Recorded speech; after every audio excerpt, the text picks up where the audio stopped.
안녕하세요. 대기업에서 레저 산업을 담당하고 있는 김기동입니다. 자, 오늘은 롯데렌탈 저와 함께 자세하게 살펴보도록 할 텐데요. 일단 롯데렌탈 같은 경우에는 해외 사업이 매출 비중에서 좀 많이 미미한 모습을 보여주고 있죠. 그렇기 때문에 추가적으로 이제 외형이 성장을 하고 실적이 성장을 하기 위해서 해외 시장 진출이 굉장히 중요한 과제다라고 볼 수 있겠는데요. 이러한 상황에서 롯데렌탈이 UAE의 두바이에 해외 법인 설립을 완료를 했기 때문에 이번 시간에 여기에 대한 내용들 집중적으로 함께 살펴보도록 하겠습니다. 또한 저희가 롯데렌탈의 차트도 함께 분석하는 시간 가져보도록 할 텐데요. 시간의 조정을 많이 받는 모습을 보여주면서 주요 지지 라인들을 좀 이탈한 모습을 보여주긴 했지만 그럼에도 불구하고 장기 이평선인 61선 부근에서 이렇게 지지를 받고 소폭 반등을 한 모습을 보여줬죠. 그래서 저희가 이 부분대에서 어떠한 대응 전략을 짜올 수 있고 어떤 분들 지켜볼 수 있을지까지 함께 살펴보도록 하겠습니다. 자, 일단 롯데렌탈 같은 경우 이제 2분기를 시작으로 실적에 대한 기대감들이 좀 많이 발생을 하고 있다고 할 수 있겠는데요. 이 결산 실적 공시 예정일이 이 안내 공시가 나왔습니다.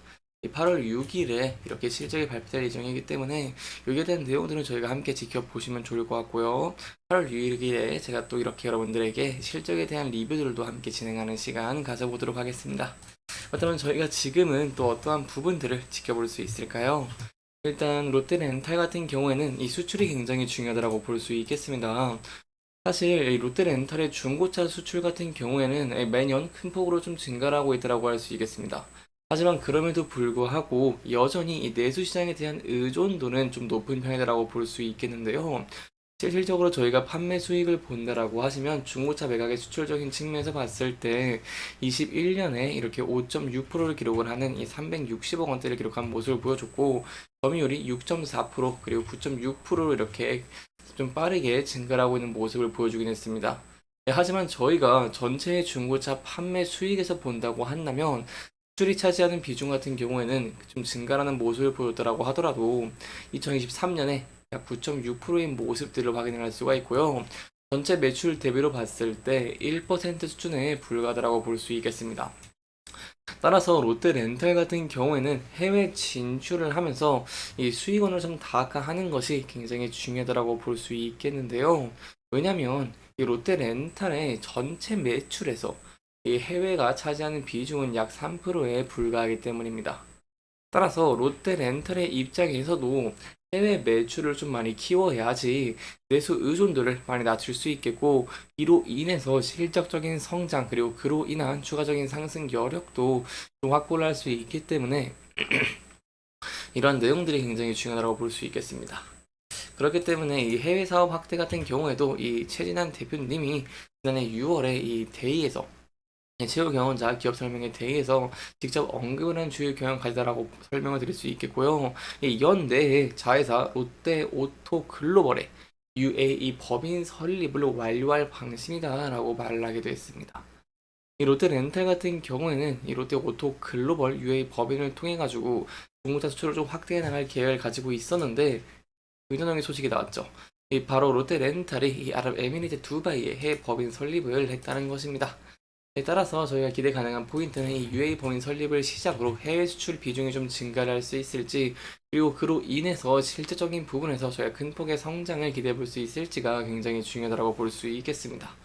이렇게 법인 설립을 하고 UA 시장을 이제 공략을 하면서 저희가 집중되는 포인트가 중동가요. 그리고 북아프리카라던가 아니면 독립국가 연합 이 지역까지 확대하는 부분들을 기대해 볼 수 있다고 볼 수 있겠고요. 해외에서 직접적으로 법인을 설립을 하고 영업이라던가 판매를 진행을 하기 때문에 이 수익성 측면에서도 저희가 기대가 되는 포인트들이 굉장히 많다고 볼 수 있겠습니다. 이 UAE가 좀 굉장히 중요한 이유들이 있습니다. 일단 뭐 경제랑 환율이라던가 이런 측면에서 봤을 때 위험도가 좀 낮다라고 볼 수 있겠고요. 이 해외 기업 지원 제도 등 좀 비즈니스 환경이 좀 좋은 모습을 보여주고 있다고 볼 수 있겠습니다. 또한 이 UAE 법인이 입점한 이 제벨 알리프리존 같은 경우에는 이 국제무역의 교차로에 위치를 합니다. 따라서 중동과 아프리카, 이스라엘 등 제3국의 시장으로서의 좀 접근도 기대해 볼 수 있다고 볼 수 있겠습니다. 그렇기 때문에 롯데 오토글로벌 같은 경우에도 이러한 인프라를 좀 많이 활용을 하면서 다른 국가로의 중고차 재수출 허브 역할을 담당할 계획을 가지고 있고요. 현재 중고차 수출 물량의 90%를 차지하고 있지만 마켓 시어는 이 4%에 불과한 중동 시장에서 영향력을 강화를 하면서 점유율을 늘리는 부분들을 기대해 볼 수 있겠다라고 설명을 드릴 수가 있겠습니다. 여기까지 저희가 롯데 렌탈에게 있어서 해외 사업 비중을 늘리는 것이 중요한 이유에 대해서 함께 짚어봤고요. 그런 상황에서 이 UAE의 법인을 설립을 하고 이로 인한 해외 시장의 매출 증가에 대한 기대감 증가 요인들까지 함께 짚어봤습니다. 이제 저희가 좀 마지막으로는 차적인 부분도 함께 살펴보는 시간 가져보도록 하겠습니다. 차트 함께 보시면 롯데 렌탈 같은 경우에는 이렇게 좀 조정을 받는 모습을 보이긴 했지만 단기 이평선인 61선 부근대에서 소폭 지지를 받는 모습을 보여줬습니다. 금일 같은 경우에도 장 시작이 된 지 한 30분에 불과하긴 하지만 이 부근대에서 소폭 지지를 받고 하락폭을 소폭 만회하고 있는 모습을 보여주고 있죠. 따라서 저희가 향후 지켜볼 포인트는 이 61선 부근대에서 지지를 받고 그 이후에 반등을 또 성공할 수 있을지가 굉장히 중요하다고 볼 수 있겠고요. 반등 시에는 차트를 소폭 크게 봤을 때 앞에서 지지와 저항을 받은 모습들이 있기 때문에 이 부근대를 돌파를 하면서 추세를 이어나갈 수 있을지 여부가 중요하다고 볼 수 있겠습니다.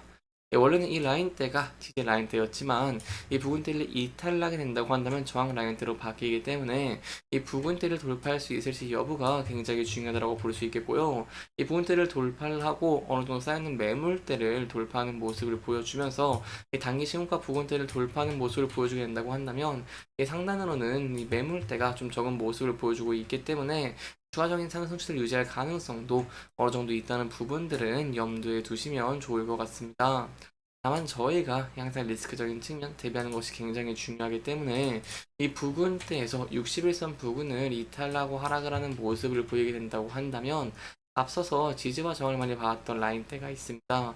이 라인대에 더불어서 이 장기 이평선들인 121선과 241선도 얽혀지는 모습을 보여주고 있기 때문에 이 부근대에서 지지를 받고 반등을 할 수 있을지 혹은 이 부근대를 이탈하고 하락을 하게 된다고 한다면 전 저점 부근대까지는 소폭이 열려있다는 부분들은 조금은 염두에 두시면 좋을 것 같습니다.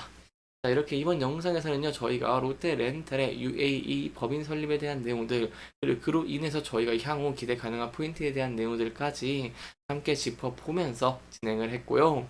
해당 영상은 개인적인 의견이 많이 들어갔기 때문에 투자자분들의 주관적인 생각과 해당 내용을 토대로 현명한 선택을 하시면 좋을 것 같습니다.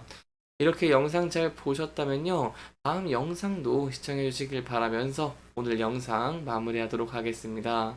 끝까지 시청해 주셔서 감사합니다.